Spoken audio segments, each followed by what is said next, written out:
Veamos el siguiente límite. Límite cuando alfa tiende a beta de un cociente de dos funciones trigonométricas. Seno en este caso, pero de ángulo diferente.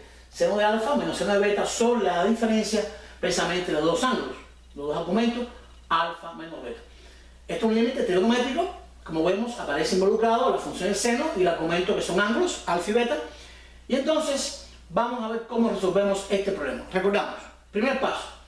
Siempre que usted tenga un límite, el primer paso es evaluarlo para ver si es en este caso, un límite directo o no. Primer paso, evaluar. Si al evaluar obtenemos un valor numérico real, entonces terminamos y ese es el valor del límite. En el caso que no es una forma indeterminada, entonces tenemos que hacer un proceso de transformaciones para poder resolver este límite. No quiere decir que no exista, sencillamente habría que hacer un tipo de transformación porque no es un límite directo. Vamos a evaluarlo, pero antes de evaluarlo vamos a considerar lo siguiente. ¿Qué significa que alfa tiende a beta? O sea, si alfa tiende a beta, entonces estoy diciendo lo siguiente. Alfa para mí sería la variable y beta para mí sería una constante. Recuerden cuando yo tengo un límite y digo, por ejemplo, límite cuando x tiende a 0. ¿Qué estoy diciendo? Esta expresión x es la variable y a lo que tiende sería en este caso el valor numérico que es 0.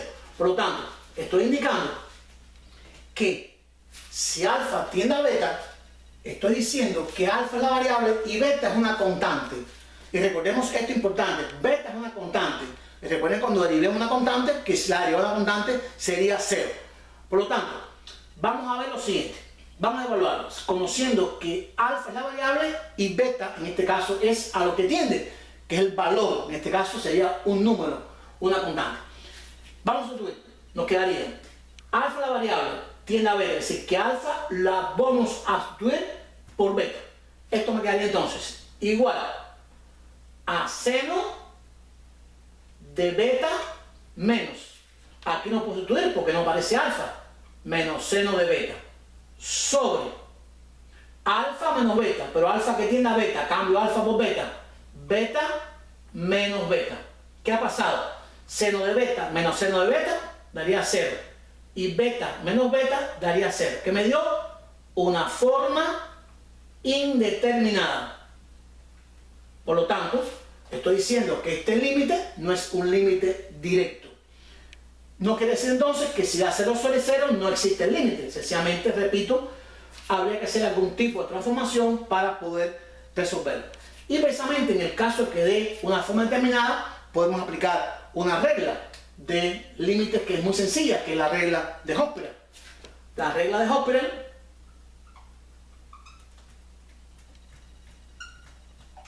nos plantea lo siguiente, que el límite cuando x tiende a una constante, a una c del cociente de dos funciones f y g, si este límite cuando x tiende a una constante de una división da 0 sobre 0, entonces ese límite va a ser igual al límite cuando tiende a la constante de la derivada del numerador sobre la derivada del denominador, siempre y cuando f y g sean funciones derivables.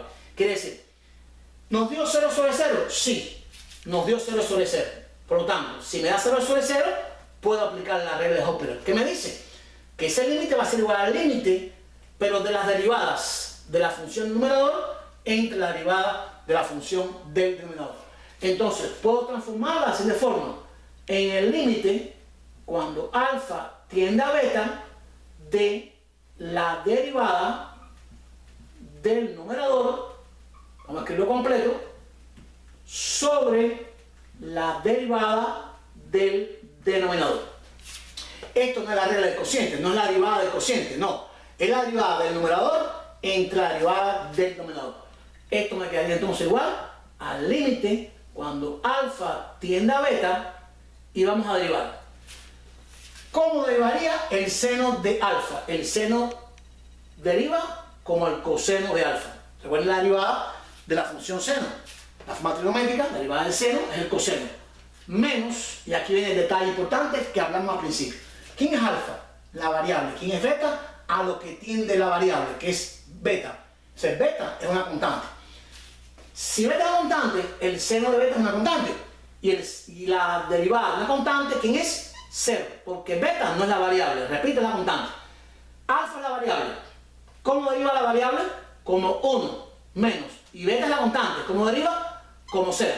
Entonces ya hemos derivado tanto el numerador como el denominador. Y me ha quedado el límite cuando alfa tiende a beta de coseno de alfa menos 0 me daría coseno de alfa. 1 menos 0 me daría 1.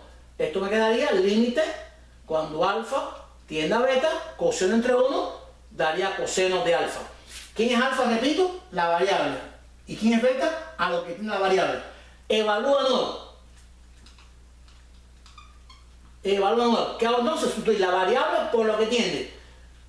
Coseno de alfa, alfa una beta, sustituyo alfa por beta y me daría beta. Entonces, hemos hallado el límite de esa expresión. Esa expresión, seno de alfa menos seno de beta sobre alfa menos beta cuando alfa tiene beta es igual a coseno de beta.